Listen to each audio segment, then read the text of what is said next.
Did you get a good shot?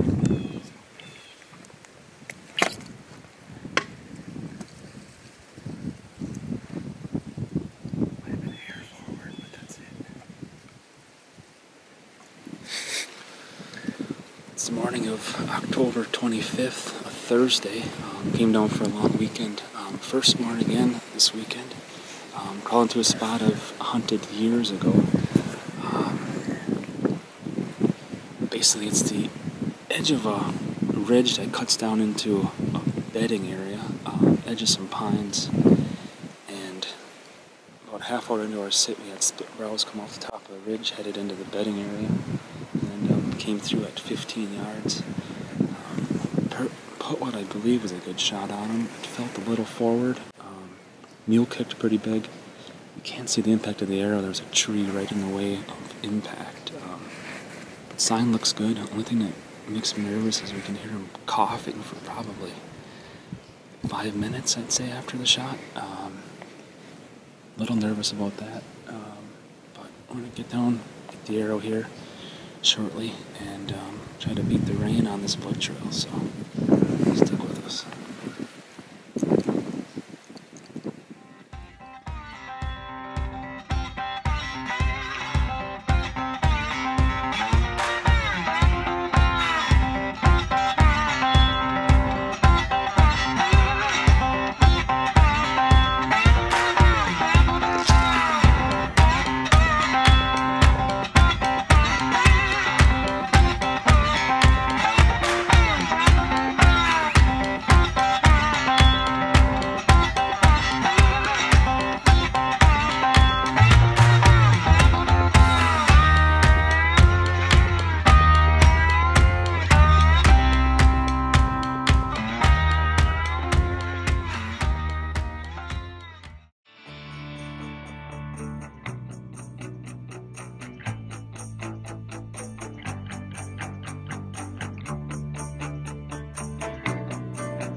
Well, here we are, guys. Recovered the deer that we shot this morning, a buck we call Splits, who we have a little history with. Actually passed him last year as a mainframe 8 with split brows last year, or 15 yards. Almost the same time of the year, late October. I've always had great luck late October. This morning we set up basically between a ridge top that the bucks tend to run, and a lot of scrapes usually show up there. Not so much this year, but we knew he was traveling that ridge and his bedding area. Set up and came through a half hour after first light. Made a pretty miserable hit on him, not gonna lie. Shot him forward, hit him in front of the shoulder, came out basically front of his neck. He was quartering away.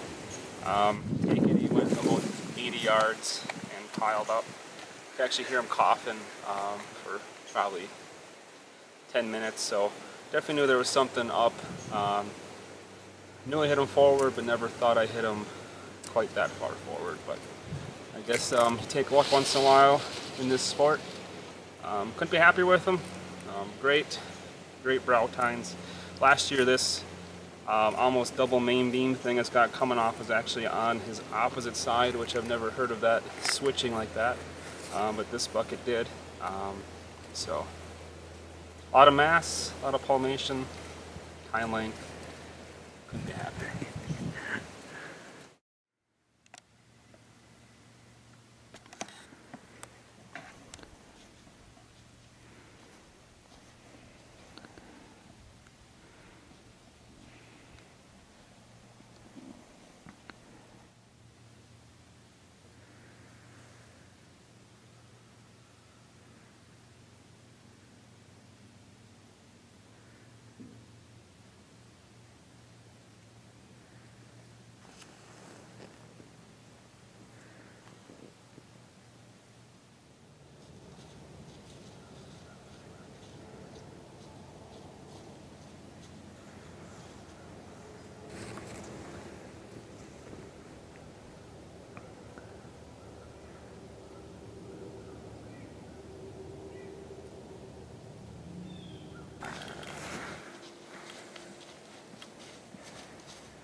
So just what we expected. We had a 6-pointer come running right by us. It's November 2nd, and the rut has started, or it is very close. And we expect all the bucks to be doing exactly what that 6-pointer has been doing. So we're gonna sit tight and hopefully see some does. And with the does will come the bucks. So stick with us. We'll see what pops out here.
Was a stud. What happened right here? I saw hair. I see a ton of hair. I thought it went right through here, came right out his chest. That's what I thought too.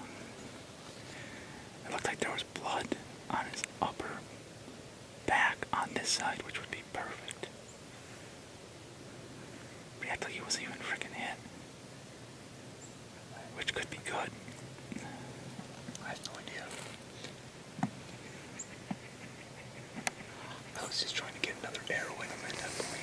Yeah, but I saw blood high on this side, which would put it right through his chest.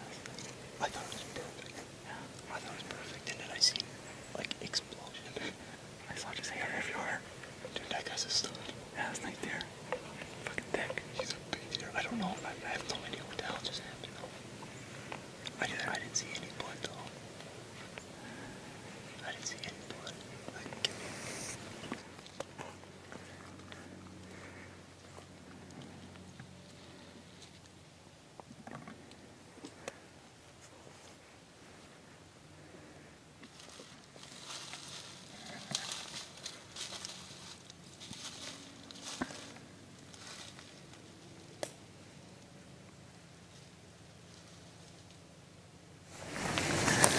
Well, guys, you just seen what had happened.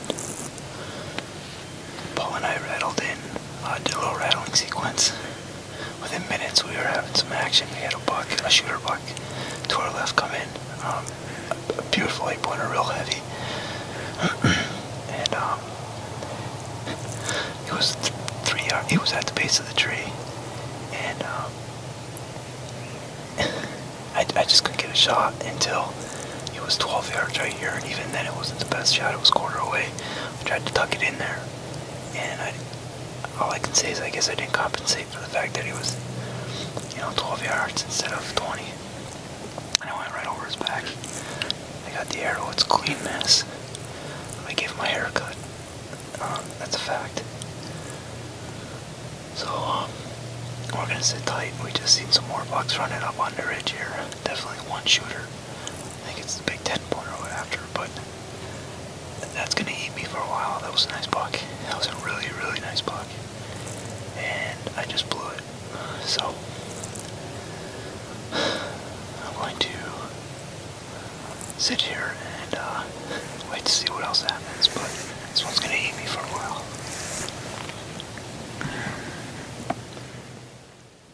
Hey guys, we're just getting in from that night hunt. You guys just seen it, and that's the highs and the lows of bow hunting in a nutshell.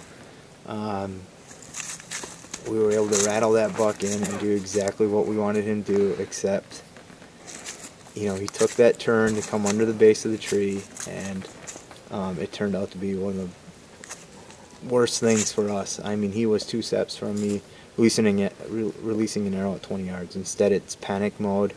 Once he comes to the tree, then he gets a little spooked, jumps out to 12 yards, and you've seen it. I just went over his back. It happens. You got a 20-yard pin and you put it right where you'd want it on a 20-yard shot, and it goes over his back. I gave him a pretty good haircut. There was no blood, 0 blood. Like I said, just a lot of hair. So, unfortunately, that's bow hunting. And regardless, though, I mean, it was a fun hunt, action-packed. We had seen that buck come in. We rattled him in. Not 5 minutes later, after all that hectic chaos, we have what is now our #1 shooter buck, a huge mainframe 10-pointer up on the ridge chasing other does. So. It was early yet, and we thought maybe we'd get a crack, but it kind of shut down after that with all the noise that we were probably making. So, but it's early. It's November 2nd. We're here till the 4th, and we're gonna get after it again tomorrow morning. Best bet we'll be in the same tree, and trying to get that buck. And that buck's gonna haunt me for a while until I get him. Otherwise, we'll be glad to hit that 10-pointer too. That would make me forget this buck real fast. So, thanks for joining us.